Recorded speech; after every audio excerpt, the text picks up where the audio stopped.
Vamos a recibir a nuestro compañero Cristóbal Linero, que ya está listo, está preparado para ofrecernos esta sección de Estudios Vida. ¿Cómo estás, Cristóbal? Buenos días. Muy buenos días, José. Pues la verdad que gracias al Señor, muy bien, disfrutando y descansando en esta persona tan maravillosa, José. Gracias, Cristóbal, por tu compañía y nos alegramos de que estés muy bien.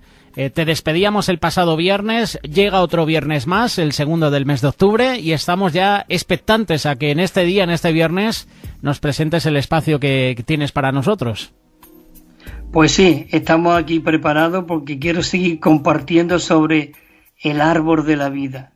Este es muy rico hablar y es lo que Dios desea, que Él quiere ser alimento para nosotros, José, y nos alimentemos de Él.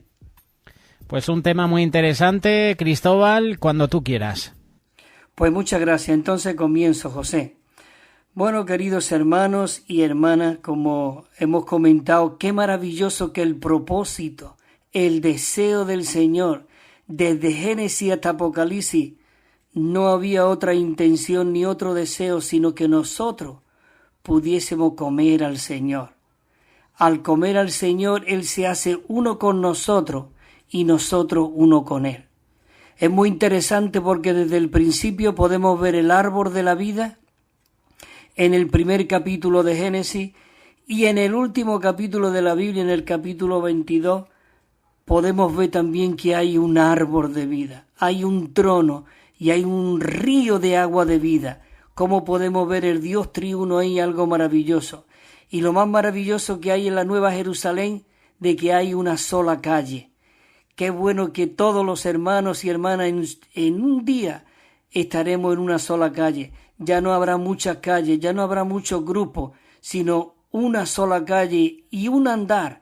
El andar era el suelo, dice, de oro puro, transparente como el vidrio. Oh, yo no sé, pero yo deseo la Nueva Jerusalén, de verdad. El poder estar disfrutando de este árbol de vida.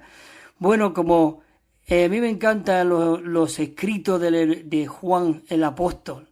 Hay unos versículos en segunda de Pedro y tercera de Juan, que dice, no hay mayor gozo que este, el ver de que mis hijos andan en la verdad.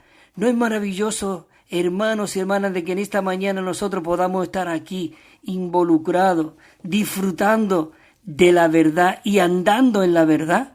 Porque la verdad no es una enseñanza, no una doctrina, sino la verdad es una persona viviente. Él vino y vino lleno de gracia y de realidad, digamos de verdad. Por eso Él dijo, yo soy el camino y ¿qué? Y la verdad. Oh Señor Jesús, de que en esta mañana podamos entrar en esta rica verdad. Y hay unos versículos aquí en el Evangelio de Juan, porque el Evangelio de Juan está considerado como el ministerio remendador. Cada vez que nosotros vemos una palabra en la Biblia que resalta ahí, nosotros tenemos que, digamos, ver que tiene mucha importancia. Porque cuando Jesús llamó a Juan y a su hermano, dice que él estaba remendando redes. Qué maravilloso de que el remendar es porque algo se ha roto. En aquel tiempo, cuando Juan estaba escribiendo, ya había muchos agujeros en el cristianismo, muchos comentarios negativos, muchas cosas raras de verdad entraron en la vida de la iglesia. Pero qué maravilloso de que Juan, en los últimos escritos, él pudo remendar y aún quedó más fuerte todas esas palabras, porque si tú comienzas con el Evangelio de Juan, ahí comienza como algo, una buena puntada para fortalecer la vida de la iglesia y el vivir del Señor aquí en la tierra, demostrando de que Él era Dios encarnado, porque comienza diciendo en el principio, y no es el principio de Génesis cuando dice en el principio creó, no, este todavía es el principio de los principios, cuando Él dijo en el principio estaba la vida, y la vida, digamos, en el principio era la palabra, y la palabra dice que estaba con Dios, y la palabra era Dios. Maravilloso. Y podemos ver en el versículo 3, dice, y todas las cosas, todas, dice que todas las cosas, por medio de él dice que llegaron a existir. Quiere decir, y dice, y por él. Y sin él nada de cuanto existe ha llegado a la existencia. Es decir, Juan incluso está afirmando de que él es el creador. Aún en el versículo creo que 8 o 9 también habla, dice, y en el mundo estaba, y el mundo por él fue creado. Maravilloso. Y podemos ver en el 4, dice, y en él estaba la vida. No solamente era la vida, sino que estaba la vida. Y la vida era la luz de los hombres. Maravilloso. Y el 5 dice, y la luz en las tinieblas resplandece. Así que, hermano, nosotros somos luminares en el mundo porque la luz está dentro de nosotros. Somos aquellos que resplandecemos. Dice, y las tinieblas no prevalecieron contra ella. Así que es maravilloso de que donde está la luz no puede haber tinieblas, no puede haber oscuridad. Por eso Juan dice, este es el discípulo. Ahora estoy leyendo el 21-24. Dice, este es el discípulo que da testimonio de estas cosas. Dice, y escribió estas cosas, y sabiendo que su testimonio es verdadero. Y dice el 25, y hay también muchas cosas que hizo Jesús, las cuales dice que si se escribieran una por una, pienso que ni aún en el mundo, dice, podrían caber los libros que se podrían escribir. ¿Qué te parece? ¡Qué maravilloso! ¡Qué vida la que hay dentro de nosotros! Esto tiene que arder, esto tiene que remover todo nuestro ser de verdad. Y vemos 3 puntos aquí también en el Evangelio de Juan, cuando las bodas de Canaán, y dice, y cuando se acabó el vino, cuando ya no había nada, no había vida, no había ilusiones, aquella boda se acabó la alegría. Queridos hermanos, cuando estamos hablando de esta vida injertada, nosotros ya estábamos secos, no había nada. Pero qué maravilloso, dice que cuando se acabó el vino, la madre de Jesús le dijo, no tienen vino. Qué maravilloso, que esto es una enseñanza muy preciosa que dice el Señor, dice, y Jesús le dijo, ¿qué tengo que ver con esto? ¿Qué te afecta a ti, mujer? Todavía no ha llegado mi hora. Qué maravilloso de que Dios tiene su momento. Igual como cuando a Nicodemo, ¿verdad? Y le dice en el 3:3, y respondió Jesús y le dijo, de cierto te digo, que el que no nace de nuevo no puede ver el reino de Dios. No puede ver. Nosotros no solamente vemos el reino de Dios, sino como dice el versículo 5, y respondió Jesús otra vez, de cierto te digo, que el que no nace del agua y del Espíritu no puede entrar en el reino de Dios. Qué maravilloso de que el reino es una atmósfera divina, un ambiente donde Dios quiere llevarnos otra vez en ese paraíso, donde estaba el árbol de la vida, para que nosotros pudiésemos comer y alimentarnos de él. Maravilloso. También le dijo a la mujer samaritana, dice, todo el que beba de este agua, de este pozo, volverá a tener sed. Pero el 14 dice, pero el que beba del agua que yo le daré, no tendrá sed jamás, dice, jamás, sino que el agua que yo le daré será en él un manantial que salte para vida eterna. Qué maravilloso. Oh, y el apóstol Pablo, que era una réplica de Cristo aquí en la tierra, él pone ese ejemplo de esa rama de un olivo silvestre injertada, dice, en un olivo cultivado. Oh, eso es algo maravilloso. Y como resultado, la rama del olivo silvestre y el olivo cultivado, dice que crecen juntos orgánicamente. ¿Te imaginas? Nosotros estamos creciendo juntamente con este Cristo maravilloso. Y cada árbol, escucha, tiene su propia vida.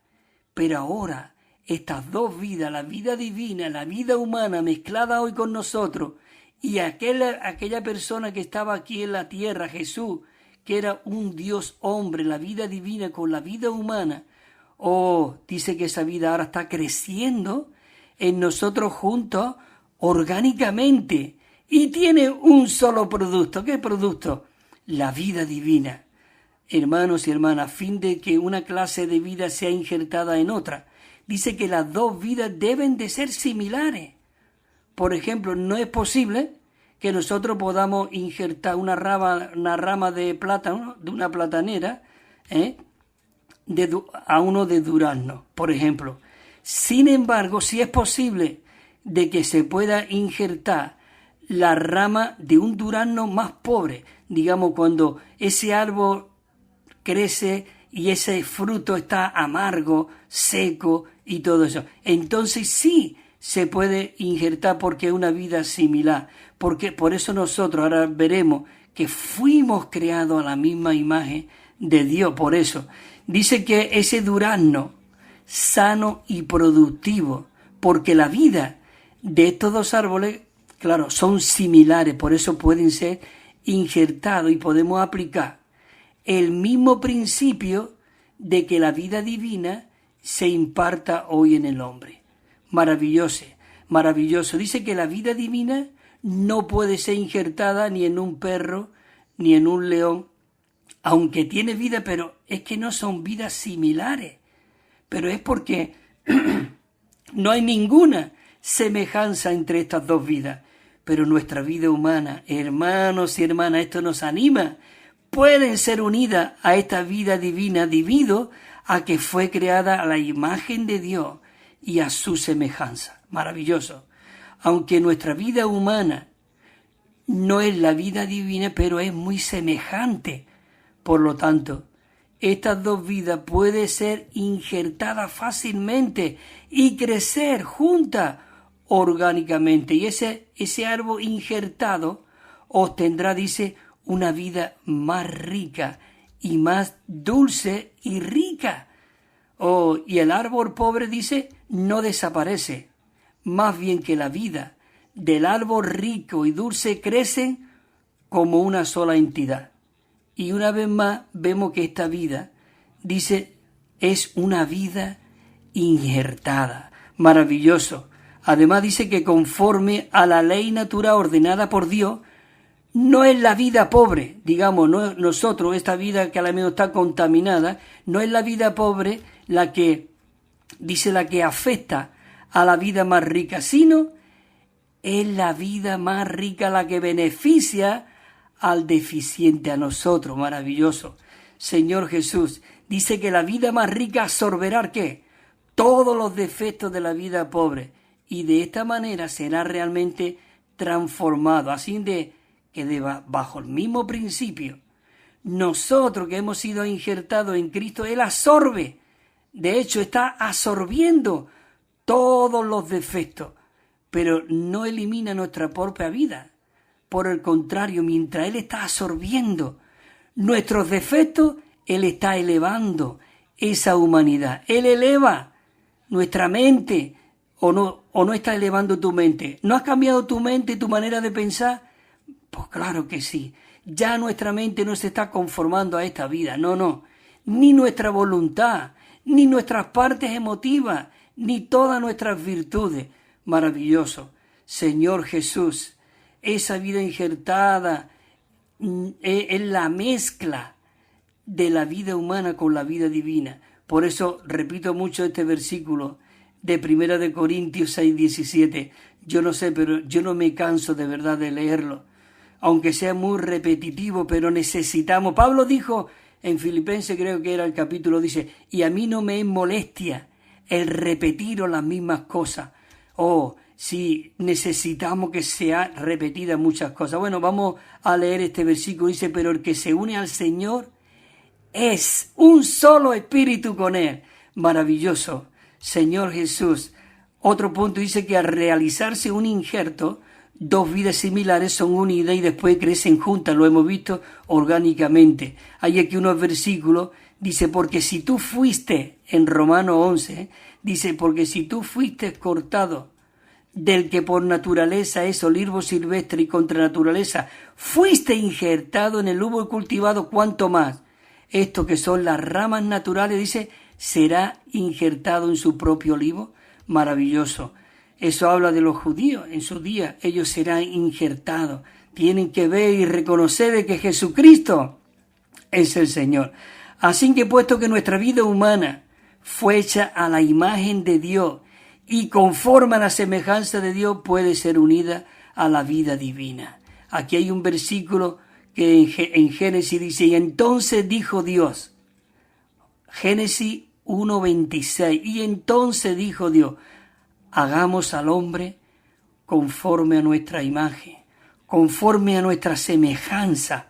Maravilloso, dice, y ejerzan dominio sobre los peces del mar, sobre las aves de los cielos, sobre el ganado, sobre toda la tierra y sobre todo lo que se arrastra sobre la tierra. Eso Dios lo está logrando y lo va a conquistar porque el enemigo está derrotado. Ya Juan lo vio en el lago de fuego. Por eso necesitamos alimentarnos, comer del árbol de la vida, para que Cristo se siga impartiendo y estableciendo ese reino en nosotros. Juan dijo, porque el reino de los cielos está cerca de vosotros. El reino era Cristo y Cristo ya está en nosotros y nosotros estamos en Él. Quiere decir que estamos en el reino. Maravilloso. Ya solo me queda un minuto. Dice que nuestra vida humana dice que se parece a la vida divina. Por tanto, la vida divina y esta vida divina puede ser, como hemos dicho antes, injertada, crecer y vivir juntas. Maravilloso, hermanos y hermanas. Por eso el apóstol Juan nos anima, incluso gasta un capítulo completo de 6 de Juan, el que él era el pan vivo que descendió del cielo, y el que de él come, dice, jamás tendrá hambre. Y dijo, y como me envió el Padre viviente, y yo vivo por causa del Padre, dice, asimismo, ¿no es esta palabra animante? Asimismo, el que me come, él también vivirá por causa de mí. Así que, queridos hermanos, necesitamos comer. Por eso Jeremías dijo, fueron halladas tus palabras y yo las comí, y fueron para mí dulces en mi paladar. Bueno, maravilloso. Bueno, queridos hermanos, seguimos hablando de este Cristo rico y maravilloso como el árbol de la vida, andando y viviendo en la verdad. José, muchas gracias por dejar de compartir esta palabra. Y nada, el viernes que viene, si el Señor lo permite, seguiremos disfrutando del árbol de la vida. Amén.